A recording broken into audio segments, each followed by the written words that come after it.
ये यूट्यूब पे जा रही है। मेरे जोरे व्यास बहुत रहे, विचार करो है, पढ़ाए ना है तो विचार किया है उन लोगों ने, बहुत व्यास रहे। हाँ, उन्होंने विचार किया क्यों भयो ऐसो, भगवान है गाली क्यों दे रो है, बन गोचरा क्यों कह रो है भगवान ते। स्वेच्छाचारिणी माता का पुत्र है।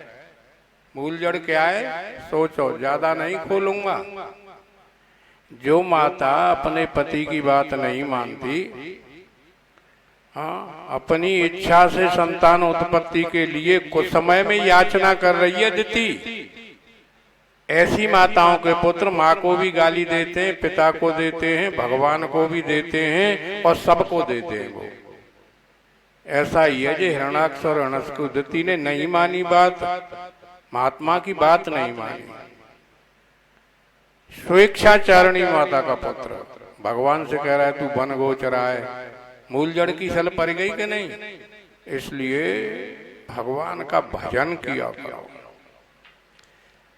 भजन करने के बाद में यदि एक दो संतान उत्पन्न होती है तो वो पुत्र प्रहलाद की तरह तुम्हारी सेवा करेगा, प्रहलाद की तरह।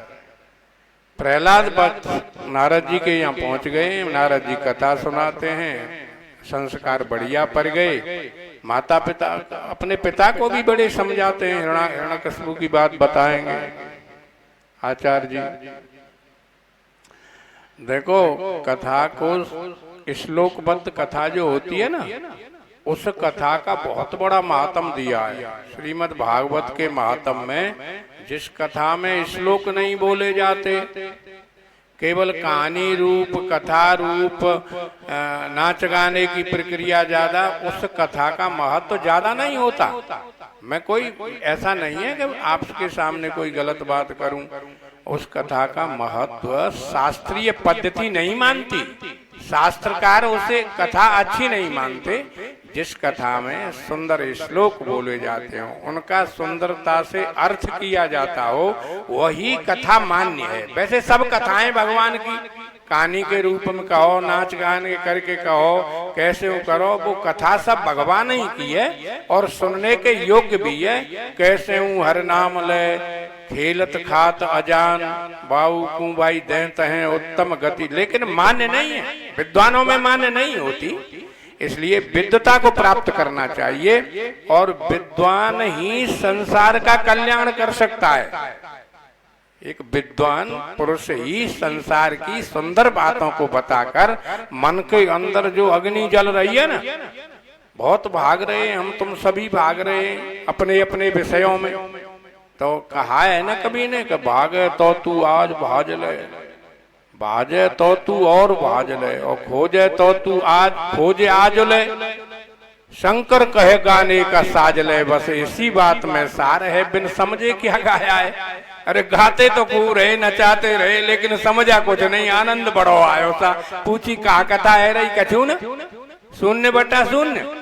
तो बाजे तो तू और भाज ले, और खोजे तो तू खोज आज ले। शंकर कहे गाने का साज ले, बस इसी बात में सार है, बिन समझे क्या गाया है। भाई बिना समझे मत कहो कुछ, और गाओ, भगवान के गीत गाओ, सुंदर गाओ, भगवान की कथा सुंदरता से कहो, सुनो, धारण करो। कहें सुने अनुमोदन करही, ते गोपद एव तब भव तरही। भगवान की कथा, ये हिरणाक्ष की कथा, इसके आंखों में सोना बसता है। हिरण्याक्ष व्युत्पत्ति क्या होगी व्याकरण से? हितम रमणम भवतीत इति हिरण्यम। सोने की हैं आंखें जिसकी, अथवा सोना जिसकी आंखों में बसता है, उसका नाम है हिरणाक्ष। उत्तमोत्तम वस्तुओं को सबको ले लिया, अपने घर में जमा कर लिया, जनता को पीस दिया, राम नाम लेने नहीं देते दोनों भाई किसी का। संसार में अनर्थ अत्याचार, बोले जिस माता का पुत्र उच्च श्रृंखल ऐसा हो, जिस माता का पुत्र इतना उच्च श्रृंखल हो कि भगवान के नाम को भी बंद कर दे, उस जननी को, वो कैसी है, उसका नाम है दिति। दिति माने भेद बुद्धि। द्वैत बुद्धि, अविद्या युक्त बुद्धि, ऐसी माता का पुत्र होता है हिरण्यकशिपु हिरण्याक्ष जैसा, जो जो प्रतिपल प्रतिक्षण गलत कामों में ही रत रहता है। बढ़िया बात उसके अंदर है ही नहीं, संसार को बड़ा थका दिया है इन्होंने। और पृथ्वी को अभी बता रहे ना, हिरण्याक्ष पृथ्वी को ले गयो। पृथ्वी को ले जाने का मतलब, जैसे पहले कुछ ज्यादा दिन की बात नहीं है, आप में कुछ व्यक्ति तो ऐसे हैं, कुछ लोग गांवों में जमींदार टाइप होते थे, आप उनकी बिना आज्ञा के एक डार भी नहीं काट सकते थे, वृक्ष तो अलग रहे हो। तो उसका मतलब अधिकार, पृथ्वी को जल में डुबे देना, अपने अधिकार में कर लेना। जो कुछ कहूं, यम कुबेर वरुण इंद्र मैं हूं, मैं ही भगवान हूं। जैसे बैन कहता था ओम बैनाय नमः, मेरी आहुति दो। तो ये है क्या, बोले स्वेच्छाचारिणी माताओं के ऐसे पुत्र उत्पन्न होकर के संसार को गर्त में ले जाते हैं, फिर भगवान को आना पड़ता है ना। परित्राणाय साधूनाम विनाशाय च दुष्कृताम धर्म संस्थापनार्थाय संभवामि युगे युगे। मूल तह में जाया करो। कबीर ने लिखा है ना दुआ, जिन ढूंढा तिन पाइया गहरे पानी पैठ, और मैं बोरी बूढ़न चली रही किनारे बैठ। अच्छा, नौन की पूतरी नमक की डेली समुद्र की थाल लेने जाए तो उसका क्या होगा, आप बता सकते हैं कोई? नौन की डेली समुद्र की गहराई की थाल लेने के लिए जाए तो नमक की डेली का क्या होगा, गल जाएगी ना, उसमें मालूम ही नहीं पड़ेगी कहाँ गई।